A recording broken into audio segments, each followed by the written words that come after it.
तो सबसे पहले आपको इस टेबल को मतलब आइए इसको फॉलो करना है जो भी इसमें लिखा हुआ है।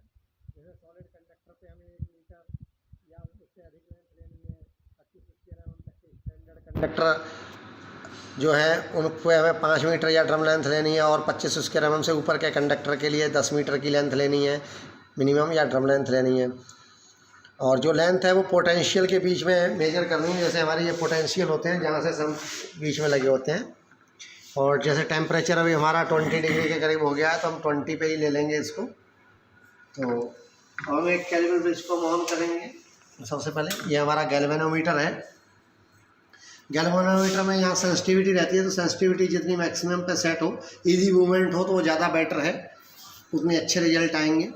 ये यहाँ से कनेक्टेड रहता है गैल्वेनो G1 G2 से, और ये हमारा DC सोर्स है। तो इसमें अलग अलग कंडक्टर के लिए अपने को एम्पियर वेरी कर सकते हैं। जैसे अपना पतला कंडक्टर, जैसे भी हमारा ये 4 स्क्वायर एम का एलुमिनियम है, तो यहाँ पे 1 के आसपास हम रख सकते हैं। जैसे 25-50 का कंडक्टर तो 3 एम्पियर के आसपास रख लें। अगर 0.5 या 1 का कंडक्टर तो 0.5 एम्पियर के करीब रख लें।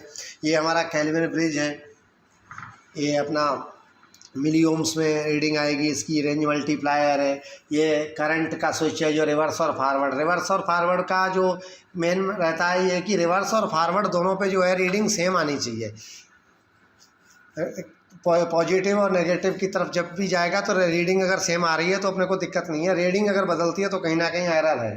तो जैसे हमें अभी इसकी रेजिस्टेंस लेंगे तो ये 4 स्क्वायर एम है, तो इसकी रेजिस्टेंस हमने इसको 60 मिली ओम पे स्विच को सेलेक्टर कर लिया है। और ये अभी हमारा फॉरवर्ड पे है, और इधर रेंज मल्टीप्लायर 0.1 पे कर लिया है हमने। और अब हम ये इनिशियल और फाइनल जो गैल्वेनोमीटर को जाएगा, तो ये अब गैल्वेनोमीटर रिफ्लेक्ट होगा। ये देखिए रिफ्लेक्ट हो रहा है, इसको अपने को 0 पे लाना है। ट्रू वैल्यू जो है 0 पे कर ली है, ये हमारा 0 पे आ गया है बिल्कुल। और अभी हम जैसे इसको रिवर्स कर दिया तो रिवर्स पे भी वहीं रहेगा वो।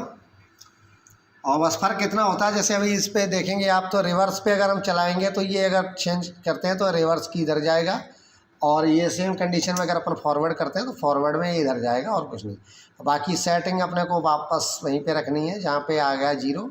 ये हमारा ट्रू रेजिस्टेंस है। तो जैसे अभी हमारी रीडिंग जो आ रही है 60 तो यहाँ पे आ रही है, और 8.2 तो यहाँ पे आ रही है, तो 68.2 हो गई इंटू 0.1 हो गया, तो ये हमारा 6.82 हो गया।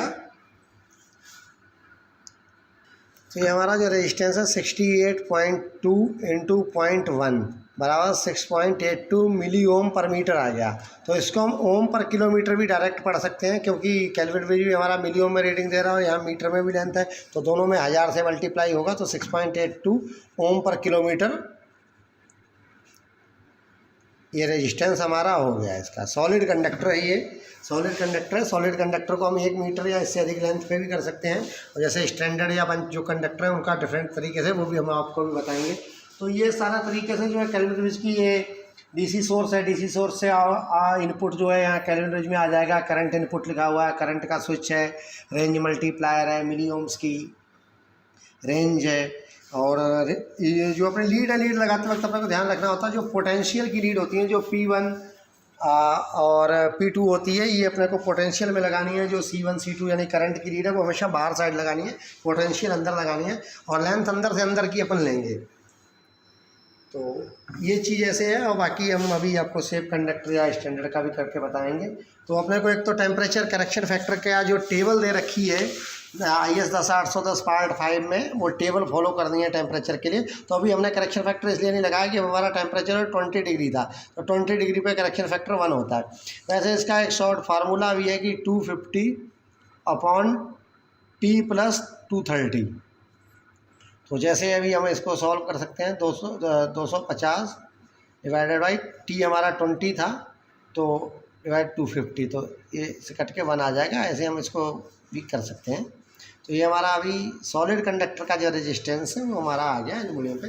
कॉपर हो या एल्युमिनियम हो, सॉलिड कंडक्टर का प्रोसीजर यही है। धन्यवाद। एक चीज़ और इसमें ध्यान रखनी है, जैसे अभी हम फ्लोर से अगर सैंपल लाते हैं, फ्लोर का टेम्परेचर हो सकता है 15 डिग्री हो या 25 भी हो, डिफरेंट हो सकता है, या फील्ड से सैंपल आया है। तो सबसे पहले हमें सैंपल लाके लैब में उसको कंडीशनिंग के लिए रखना है। लैब में जहाँ भी आप सीआर कर रहे हैं, जैसे हमारा लैब का भी टेम्परेचर 20 डिग्री था, तो 20 डिग्री टेम्परेचर पर वो काफ़ी टाइम तक सैंपल रखा रहे। जैसे सॉलिड कंडक्टर तो करीब आधे घंटे में भी करीब टेम्परेचर में आ जाएगा। जैसे 25-50 का कंडक्टर, उसको थोड़ा ज़्यादा टाइम, और 300, 150, 240 वगैरह का कंडक्टर तो कम से कम 3-4 घंटे में सिमिलर टेम्परेचर पे अगर रखा जाएगा तो ये रिजल्ट अच्छे आएंगे। धन्यवाद।